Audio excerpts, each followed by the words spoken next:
नमस्कार मित्रों, मैं हूं राकेश सचल और आप देख रहे हैं चक्षुदर्शी। चक्षुदर्शी यानी आंखों देखी यानी आई विटनेस।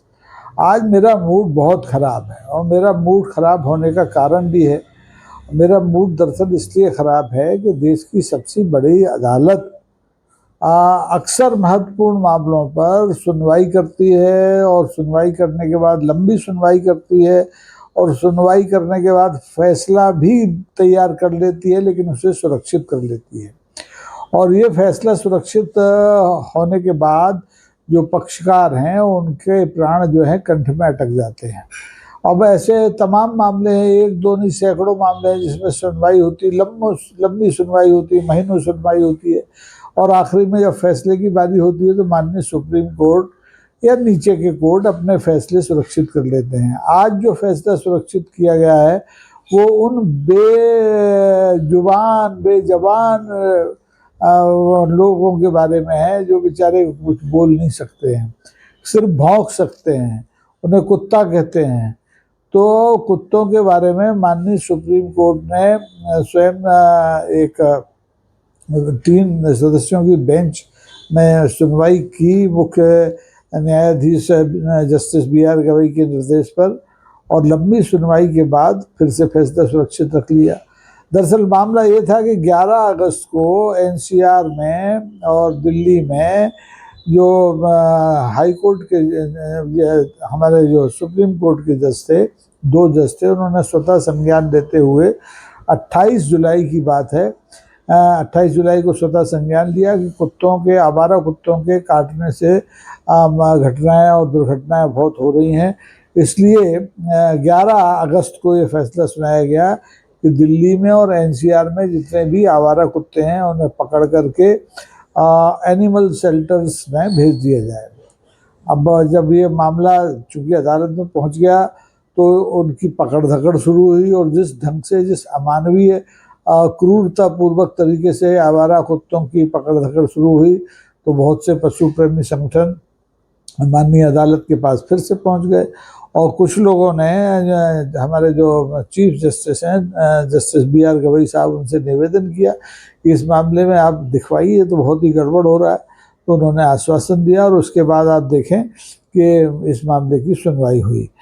इस मामले में जब शुरू में सुनवाई हुई 28 जुलाई को माननीय न्यायालय ने स्वतः संज्ञान जब लिया था तब ये कहा गया कि दिल्ली में, अकेले दिल्ली में करीबन 37 लाख लोगों को कुत्तों ने काटा और उसमें से 305 लोगों की कुत्तों के काटे जाने के बाद जो रेबीज रोग होता है, जानलेवा रोग होता है, उसकी वजह से 305 लोगों की मौत हो गई।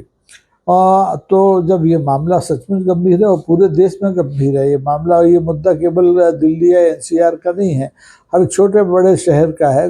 कोई छोटे से छोटा शहर ले लीजिए, कोई छोटे से छोटा कस्बा ले लीजिए, आवासीय कॉलोनी ले लीजिए, वहाँ आवारा कुत्तों का जमघट और उनके आक्रामक होने की घटनाएं लगातार बढ़ रही हैं, इससे किसी को इनकार नहीं है। लेकिन उनके खिलाफ क्या कार्रवाई हो, इसका कोई मास्टर प्लान हमारे देश में किसी भी सरकार के पास नहीं है। न दिल्ली सरकार के पास है, न देश की जो राज्यों की सरकार है उनके पास है, न स्थायी निकायों के पास है।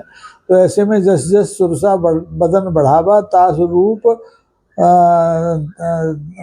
तास दूध कभी रूप दिखावा, यानी जैसे जैसे समस्या बढ़ रही है, जैसे जैसे इंतजाम हो रहे हैं, वैसे वैसे कुत्तों की आबादी लगातार बढ़ती जा रही है। कुत्तों को एनिमल शेल्टर में भेजने का जो निर्देश दिया था वो थे जस्टिस पारदीवाला और जस्टिस R महादेवन। और अब उनके फैसले के बाद जब पुनर्विचार इस मामले पर 3 सदस्यों की पीठ ने किया तो उसमें थे सुप्रीम कोर्ट की जो पीठ थी उसमें जस्टिस विक्रमनाथ, जस्टिस संदीप मेहता और जस्टिस NV अंजारिया। अब सवाल है, इन तीनों ने भी इस मामले को सुना और सुनने के बाद आप देखिए कि फैसले को सुरक्षित कर दिया। सीधे सीधे फैसला सुनाना चाहिए था कि आखिर इनका किया क्या जाए। अब फैसला सुरक्षित हो गया तो इधर जो कुत्तों से आतंकित लोग हैं वो परेशान हैं, उधर बेचारे जो आवारा कुत्ते हैं, जो निराश्रित कुत्ते, मैं उन्हें आवारा नहीं कहता, जो निराश्रित कुत्ते हैं वो परेशान हैं। अब उनको समझ में नहीं आ रहा कि वो सड़क पर बैठ पाएंगे नहीं बैठ पाएंगे, या उनको जो म्यूनसिपाल्टी वाले होते हैं, जो स्थानीय निकाय होता है, वो पकड़ के जाल में पकड़ के कैंची से पकड़ के कैसे भी पकड़ के ले जाएगा और एनिमल शेल्टर के नाम पर क्रूरता शालाओं में लाके पटक देगा, जहाँ वो भूखों मरेंगे या उनकी नसबंदी होगी तो उनके इलाज नहीं होगा और वो अपने जख्मों की वजह से मर जाएंगे। तो इसमें माननीय जजों ने जो शुरू में थे, जस्टिस हमारे पारदीवाला और महादेवन साहब, उन्होंने कहा था इस मामले में कोई कंप्रोमाइज़ नहीं किया जाएगा। और मैं भी कहता हूँ कि कंप्रोमाइज़ नहीं होना चाहिए, मनुष्यों के जीवन की से जुड़ी ये समस्या है इसलिए। लेकिन सवाल ये है कि क्या हमारे देश में हम उन पशुओं से जो पालतू माने जाते हैं, कुत्ता पालतू पशुओं में आता है, और जो जंगल का कुत्ता होता है वो शिकारी कुत्ता होता है, लेकिन वो जंगल में रहता है। लेकिन जो शहर में जो आबादी के बीच कुत्ता रहता है वो पालतू कुत्ता होता है। वो हर घर से निकलने वाली एक रोटी के सहारे जिंदा होता है, और उसका या तो जो पालतू कुत्ता है उसके गले में तो पट्टा होता है, उसका टीकाकरण भी होता है, उसको 3 वक्त का भोजन भी मिलता है, उसको पेडिग्री भी मिलती है। लेकिन जो निराश्रित कुत्ता है, जिसका कोई आश्रय नहीं है, उस कुत्ते को तो घर घर से मिलने वाली रोटी, जूठन, शकरन या कभी कभार कोई छोटा मोटा शिकार, चिड़िया बिड़िया, गिलहरी बिलहरी मार ली, उससे उनका जीवन यापन होता है। और इस तरह से इस देश में कुत्ते भी जीवित हैं, मनुष्य भी जीवित हैं, दूसरे प्राणी भी जीवित हैं। अब लेकिन संकट ये है कि कुत्तों को लेकर के हमारा जो देश है वो अचानक से आक्रामक हो गया है। हर गली मोहल्ले में कुत्तों को लेकर के एक तरह से आक्रोश है, अभियान चल रहा है, उनकी पकड़ धकड़ की बात हो रही है। जो रहवासी संगठन है उनमें और रहवासियों में लड़ाई हो रही है कि आप कुत्तों का प्रवेश कॉलोनी में रोक नहीं पाते।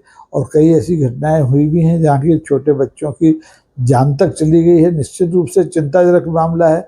लेकिन सवाल ये है कि हम 140 करोड़ की आबादी में अगर किसी देश में 1-1.5 करोड़, मान लीजिए 6 करोड़ कुत्ते भी हैं, तो क्या उनका प्रबंधन नहीं कर सकते? हमारे सामने केवल ये कुत्तों की आवारगी ही समस्या नहीं है। हमारे देश के यातायात को जो सबसे बड़ा बट्टा लगता है वो आवारा पशुओं की वजह से लगता है। और आवारा पशु भी कौन से हैं? गाय हैं, बैल हैं, भैंसें नहीं आती सड़क पे उतनी।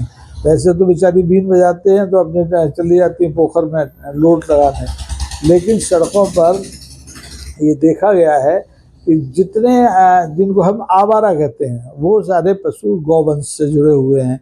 गाय हैं, बछड़े हैं, सांड हैं। और दुर्भाग्य की बात यह है कि हमारी जो देश की तमाम जो गौ प्रेमी संस्थाएं हैं, जो गाय को राष्ट्रमाता का दर्जा देने की मांग करते हैं, धर्मगुरु हैं, वो इन आवारा जानवरों को निराश्रित मानने के लिए तैयार नहीं है। वो इनको आवारा कह के इनके खिलाफ कार्रवाई करते हैं। इनकी वजह से रोज दुर्घटनाएं होती हैं, मनुष्य भी मरता है, ये आवारा जानवर भी मरते हैं। इन कुत्तों को तो छोड़ दीजिए, जो गाय हैं, आवारा गाय और बैल और जो सांड और जो बछड़े बछड़ियाँ हैं, इनके लिए तो हमारे यहाँ जितनी भी डबल इंजन की सरकारें हैं सबने गौशालाएं खोल रखी हैं। सरकार उनको अनुदान देती है, लेकिन फिर भी गौशालाएं कम पड़ रही हैं और जो सड़कों पर आवारा गौवंश की संख्या है वो लगातार बढ़ रही है। ऐसी ही समस्या आप कुत्तों की हो गई है।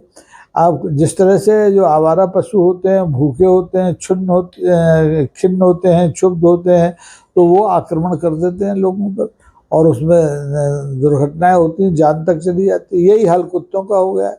कुत्तों की आधिकारिक जानकारी के बारे में कोई आंकड़ा नहीं है। जैसे कि अभी हमारे यहाँ बिहार में मतदाता सूचियाँ जो पुनरीक्षित हो रही हैं, गहन पुनरीक्षण हो रहा है, तो सरकार के पास कोई आधिकारिक आंकड़ा नहीं है कि कितने गैर भारतीय बिहार की मतदाता सूची में शामिल हैं। ऐसे ही कुत्तों की आबादी के बारे में नहीं है। कोई कहता है 1.5 करोड़ है, कोई कहता है 6 करोड़ से ज़्यादा है। अब जितने भी हों तो सबसे पहले तो हमारे यहाँ अभी तो मनुष्यों की संख्या जनगणना नहीं हो पा रही है। कितने साल से आप जनगणना की अधिसूचना जारी हुई है, तो पशुओं की जनगणना कब होगी कोई नहीं जानता, और कुत्तों बिल्लियों की कब होगी इसका तो कोई भरोसा ही नहीं है। तो ऐसे में ये विकल्प तलाशने की ज़रूरत थी कि हमारा माननीय सर्वोच्च न्यायालय तत्काल कोई फैसला देता, तत्काल कोई राहत देता इन पीड़ित लोग मनुष्यों को भी, और जो मनुष्यों के गुस्से के शिकार हैं कुत्ते, उनको भी राहत देता। अब कुत्तों को देखिए, गोली तो मारी नहीं जा सकती, उनको जहर दिया नहीं जा सकता, क्योंकि हमारे पास बाकायदा पशु क्रूरता अधिनियम बने हुए हैं। इसके तहत इस तरह की क्रूर कार्रवाइयाँ नहीं की जा सकती। और जिस ढंग से उनकी पकड़ धकड़ हो रही है, और जिस ढंग से उनको ऐसे असुविधाजनक क्षेत्रों में ले जाके पटका जा रहा है कि जहाँ वो खुद ही कुत्ते की मौत मरे जा रहे हैं, तो हम अपने कुत्तों को कुत्ते की मौत क्यों मारना चाहते हैं, ये सबसे बड़ा सवाल है। अगर माननीय न्यायालय, सर्वोच्च न्यायालय इस मामले में अगर फैसला दे दिया होता, इस फैसले को सुरक्षित नहीं रखता, तो निश्चित तौर पर कुछ ना कुछ रास्ता बन जाता। और अभी भी देखिए, ये मामला उतना ही गंभीर है जितना कि हमारी SIR का मामला है। उसको लेकर भी देश उद्वेलित है, वोट चोरी को लेकर भी देश उद्वेलित है, और कुत्तों के आक्रामक होने को भी लेकर के ये देश उद्वेलित है। और मजे की बात, देश का सुप्रीम कोर्ट सुन रहा है इन कुत्तों के मामले को। आदमियों के मामले को तो देश सुप्रीम कोर्ट सुनता ही है, SIR में धांधली के मामले को तो सुप्रीम कोर्ट सुनता ही है, वक्फ बोर्ड कानून के मामले को तो सुप्रीम कोर्ट सुनता ही है, लेकिन कुत्तों के मामलों को भी सुन रहा है। यानी कुत्ते महत्वपूर्ण हैं जीवन में। हमारे यहाँ तो देखिए, कुत्तों से मनुष्य का रिश्ता बड़ा पुराना है। आप आदिम युग के किसी भी गुफा में चले जाएं, वहाँ चित्र देखें, तो वहाँ जो उस समय के प्राग ऐतिहासिक काल के मनुष्य ने जो चित्र बनाए हैं, उसमें हिरन, गाय, बैल के साथ साथ कुत्ता भी दिखाई देता है। और पीछे चले जाएं, चूंकि हम सनातन लोग हैं, तो हमारे समय में वो कुत्ता युधिष्ठिर के साथ भी दिखाई देता है, जो स्वर्ग के दरवाजे तक जाता है। और आज की मान्यताओं में भी, जो हमारा जो समाज है, जो उसमें परंपराएं हैं, उसमें कुत्ते को आज एक रोटी, पहली रोटी गाय की और आखिरी रोटी कुत्ते की निकालने की परंपरा है। आटा भले ही 60 रुपये किलो हो गया हो, 70 रुपये किलो हो गया हो, लेकिन आज भी घरों में लोग कुत्ते की और गाय की रोटी निकालते हैं। आप देखें, जब हमारे यहाँ किसी का निधन हो जाता है, त्रयोदशी होती है, और जो बाद में जो पितृपक्ष आता है, उसमें तो काले रंग के कुत्ते को विशेष रूप से खोजा जाता है और उसको भोजन कराया जाता है, श्रद्धा पूर्वक भोजन कराया जाता है, क्योंकि लोग मानते हैं, मान्यताएं, धार्मिक मान्यताएं हैं कि कुत्ता हमारे जो भैरव देव हैं उनकी सवारी है, तो उसका सम्मान भी है। हमारे यहाँ तो उल्लू का भी सम्मान है। उल्लू पर कहते हैं लक्ष्मी जी विराजती हैं, कुत्ते का सम्मान है, गधे का सम्मान है, बैल पे सब नंदी शंकर जी विराजते हैं, और मोर पे आप देखिए, मोर पे सरस्वती को आपने अक्सर बैठे हुए देखा होगा। तो पशुओं से मनुष्य का प्रेम सनातन है। उनके गतिविधियों को लेकर के जो मनुष्य के समाज में जो एक तरह से असहिष्णुता पैदा हुई है, जो क्रोध पैदा हुआ है, और जिसको अब हमारे देश का सर्वोच्च न्यायालय भी संज्ञान में लेने लगा है, तो ऐसे में जरूरी था कि हमारा माननीय सर्वोच्च न्यायालय तत्काल फैसला सुनाता। फैसले को सुरक्षित नहीं रखता। फैसला तो सुरक्षित, वक्फ बोर्ड कानून पर भी सुनवाई हुए कितने दिन हो गए, अभी तक फैसला सुरक्षित है। अब भाई क्यों सुरक्षित रखा है? क्या इतना फैसला नाजुक है कि वो सुनाए जाने से असुरक्षित हो जाएगा? अरे भाई, फैसला सुरक्षित रखने का भी कोई तर्क देना चाहिए। ये तो इस समय वही हालत हो रही है जैसे हमारा जो केंद्रीय चुनाव आयोग है, कोई तर्क नहीं दे रहा, किसी का भी नाम सूची से हटा देता है, किसी का भी नाम सूची में जोड़ देता है, और माननीय कोर्ट अगर केंद्रीय चुनाव आयोग से पूछे तो कहता है ठीक है, हम नहीं बताएंगे। तो यही हाल अब सुप्रीम कोर्ट का खुद हो गया है कि वो सुनवाई कर लेती है और बाद में फैसला सुरक्षित कर लेती है, और ये नहीं बताती कि फैसला सुरक्षित क्यों कर लिया। फैसला अक्सर जनहित में सुरक्षित किया जाता है या कानून हित में सुरक्षित किया जाता है, ये स्पष्ट होना चाहिए।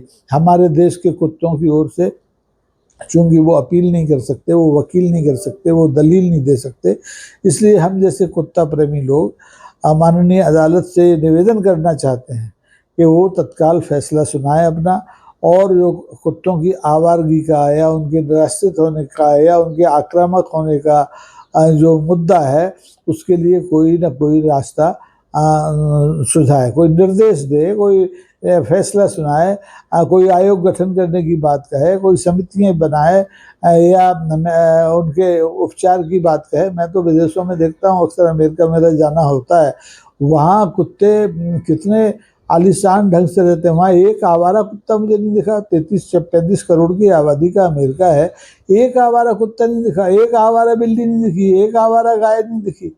आखिर क्यों? वो प्रबंधन कर सकते हैं तो हम क्या 140 करोड़ के देश अपने कुत्ते बिल्लियों का और गायों का और बैलों का प्रबंधन नहीं कर सकते? वहाँ मैंने तो देखा, यहाँ तो जो सुपर स्पेशलिटी अस्पताल बने ना मनुष्यों के लिए, वो टपक रहे हैं, किसी की फॉल सीलिंग गिर रही है, किसी का पंखा गिर रहा है, कहीं कूलर में करंट आ रहा है, लेकिन वहाँ कुत्ते बिल्ली इन सब के लिए आईसीयू बने, आधुनिक आईसीयू, और वहाँ पर कुत्तों का बिल्लियों का सर्वश्रेष्ठ उपचार होता है। कुत्तों से क्रूरता की तो वहाँ पे बाकायदा कानून है, आपको सजा हो सकती है, $4,000-5,000 की सजा हो सकती है, और एक बार अगर आप दंडित हो गए तो आपको दोबारा से जानवर पालने की अनुमति भी नहीं मिल सकती है। तो हम दुनिया से कुछ न कुछ तो सीख ही सकते हैं कि आखिर उन जानवरों के साथ जिनके साथ हमारा युगों युगों से पारिवारिक संबंध रहा है, चिड़ियाँ हैं, कबूतर हैं, बिल्ली हैं, कुत्ते हैं, नेवले हैं, हम तो सांप की भी पूजा करते हैं। सांप भी हमारे लिए एक तरह से पालतू है, हमारे तो आराध्य शंकर जी के गले में सांप पड़ा हुआ है, लेकिन हम देखते हैं नृशंसता इतनी बढ़ गई है कि सांप दिखा नहीं, बेचारा कोई काटे ना काटे उसको मार डालते हैं। चिड़िया अगर अंदर आ गई थोड़ी सी बीट कर गई तो उसके दुश्मन हो जाते हैं, जो अपने जंगले हैं खिड़कियाँ उनमें जाल लगा देते हैं, इसमें फंस के बेचारी पक्षी मर जाते हैं, कबूतर मर जाते हैं, चिड़िया मर जाती हैं। बम्बई में आपने अभी देखा कबूतर चुगाने का एक केंद्र था, उसको स्थानीय हाईकोर्ट ने बंद करा दिया, तो वहाँ के जैन धर्मावलंबियों ने उसके टेंट तंबू फाड़ के फेंक दिया। तो कुत्तों के प्रति अगर आक्रोश है समाज में तो पक्षियों के प्रति प्रेम भी है। तो प्रेम और आक्रोश इन दोनों को मिला करके कोई रास्ता अगर देश का सुप्रीम कोर्ट निकालता तो बेहतर होता। फैसला सुरक्षित रखने से बात नहीं बनी, कुत्ते भी निराश हैं, कुत्तों से पीड़ित लोग भी निराश हैं, कुत्तों से प्रेम करने वाले भी निराश हैं, कुत्तों से घृणा करने वाले भी निराश हैं। हमें उम्मीद करना चाहिए कि हमारा देश का सर्वोच्च न्यायालय इस सुरक्षित फैसले को जल्द से जल्द सुनाएगा, जिससे कि इन कुत्तों के भविष्य का फैसला सरकार कर पाए, जनता कर पाए, देश कर पाए। आज के दिवस इतना ही, और कुत्तों की ओर से आप सबको प्रणाम। अगर आपके आसपास निराश्रित कुत्ते हैं तो उन्हें आश्रय दीजिए, बीमार कुत्ते हैं तो उनका इलाज कराइए, और अगर एक तरह से आवारा और कटखने कुत्ते हो गए हैं तो उनको स्थानीय प्रशासन की मदद से पकड़वाने में भी मदद कीजिए, क्योंकि देखिए जन स्वास्थ्य जन सुरक्षा तो सबसे ऊपर है, फिर कुत्तों की सुरक्षा का मामला आएगा, तो हमें दोनों का ख्याल रखना चाहिए। आज के लिए बस इतना ही। अगर आपको चक्षुदर्शी का इस विषय पर यानी कुत्ता कांड पर ये एपिसोड पसंद आए तो कृपा करके ज़्यादा से ज़्यादा इसे लाइक कीजिए, ज़्यादा से ज़्यादा शेयर कीजिए और सब्सक्राइब भी कीजिए, ताकि हमारा जो सर्वोच्च न्यायालय है कुत्तों के मामले पर सुरक्षित रखे फैसले को जल्दी से जल्दी सुनाने की कृपा करें। धन्यवाद। जय हिंद। नमस्कार।